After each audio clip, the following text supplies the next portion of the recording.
જૂનાગઢની હોસ્પિટલમાં અચાનક લાવવામાં આવે છે એવા વ્યક્તિને કે જેને મરાયો હોય છે ઢોર માર, એ હદે કે તેને બોલવાના પણ હોશ નથી હોતા. ઢીકાવાટુનો માર મારી છોડી દેવાય છે જૂનાગઢના રસ્તા પર. સંજય ઉર્ફે ચંદુ રાજુ સોલંકી એ વ્યક્તિ કે જે હાલ હોસ્પિટલના બિછાને લઈ રહ્યો છે સારવાર. દર્દથી કણસતા સંજય સોલંકીની હાલત એ હદે ખરાબ હતી કે તેનો પરિવાર પણ કંઈ સમજી શકતો ન હતો. પરંતુ જ્યારે સંજયની તબિયત સ્વસ્થ થઈ ત્યારે બહાર આવી એક એવી ઘટના કે જેણે જૂનાગઢની ગલીઓમાં ખળભળાટ મચાવી દીધો. ગોંડલના ધારાસભ્ય ગીતાબાના દીકરા ગણેશ અને એના માણસો રાતે 3 વાગે મારા દીકરાનું અપહરણ કરી ગોંડલ લઈ ગયેલ અને ત્યાં મારી અને પાછો ભેસાણ ચોકડી મૂકી ગયેલા. રાતના 3 વાગ્યાની આસપાસ સંજય જ્યારે પોતાનું વાહન લઈ નીકળે છે ત્યારે એક કાળા રંગની નંબર પ્લેટ વગરની કાર તેની પાછળથી ટક્કર મારે છે અને તેની સાથે મારપીટ કરે છે અને લઈ જાય છે પોતાની વાડીએ.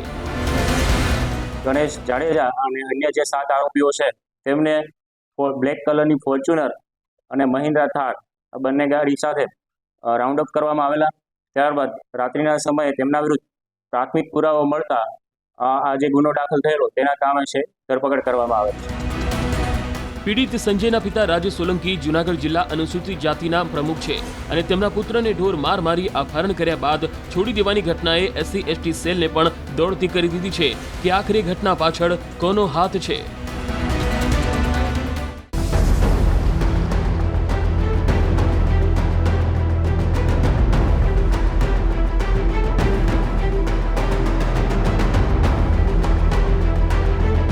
જૂનાગઢ પોલીસ સ્ટેશન અને તેમાં કેટલાક આરોપીઓના માથે કાળું કપડું પહેરાવી દેવાયું તો ફક્ત એક વ્યક્તિનો ચહેરો ખુલ્લો રખાયો.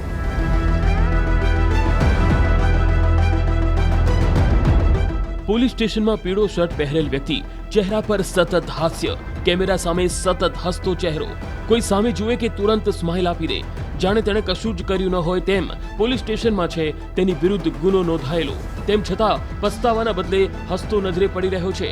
સતત હસતો રહેતો આ અન્ય કોઈ નહીં પરંતુ જૂનાગઢના માજી ધારાસભ્યનો પુત્ર ગણેશ જયરાજસિંહ જાડેજા છે કે જેની પર લાગ્યો છે આરોપ સંજય સોલંકીનું અપહરણ કરી માર મારવાનો. પણ સવાલ એ હતો કે આખરે એવી કઈ બાબત હતી કે ના કોઈ અદાવત કે કોઈ દુશ્મની વગર સંજયને માર માર્યો. તો પોલીસ તપાસ અને ફરિયાદીએ લખાવેલ ફરિયાદ મુજબ ફરિયાદી સંજયના 2 વ્હીલરને નંબર પ્લેટ વગરની કાર આવીને પાછળથી ટક્કર મારે છે અને કાર વ્યવસ્થિત ચલાવવાનું કહે છે કે આરોપી ગણેશે માર્યો માર. જો કે વાત એ હદે બનશે છે કે આરોપી એવા ગણેશ જાડેજાનું સ્વાભિમાન ઘવાઈ જાય છે અને તેની સામે કોઈ બોલી જાય બસ આ વાતનો અહમ રાખી ગણેશના કેટલાક વ્યક્તિઓ ફોન કરીને અન્યોને કહે છે કે બબાલ થઈ છે, એકનું અપહરણ કરવાનું છે. અને થોડી જ વારમાં બીજી કાર સાથે ધસી આવે છે કેટલાક વ્યક્તિઓ.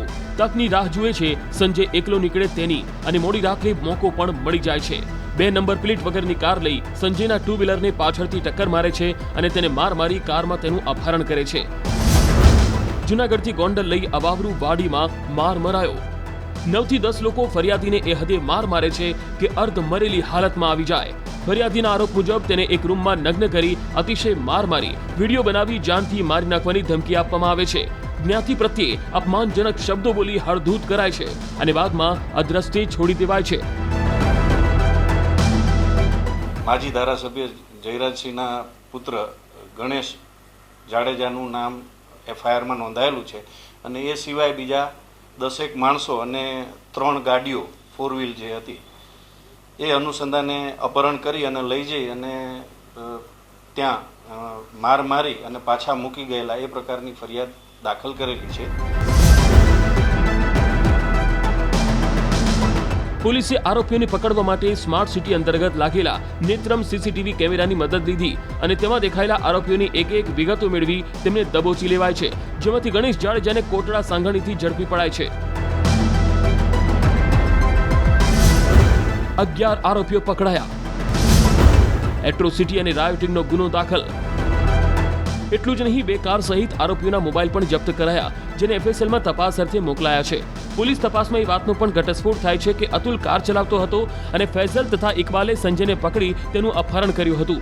તો મુખ્ય સૂત્રધાર ગણેશ જાડેજાના માણસોએ આખા કાંડને અંજામ આપ્યો હોવાનું બહાર આવ્યું છે. પોલીસ તપાસ મુજબ આરોપીઓએ અનુસૂચિત જાતિના ફરિયાદીને માર મારી તેને નગ્ન કરી તેનો વિડીયો બનાવ્યો ન હોવાનું રટણ કર્યું હોવાનું જાણવા મળ્યું છે.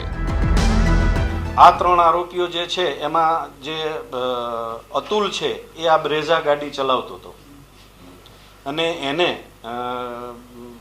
જે છે પેલા ફરિયાદીના એક્સેસને પાડી દઈ અને એ વખતે જે પડી જતા એને ઉચકી અને બ્રેઝા ગાડીમાં લઈ જઈ અને અપહરણ કરેલું.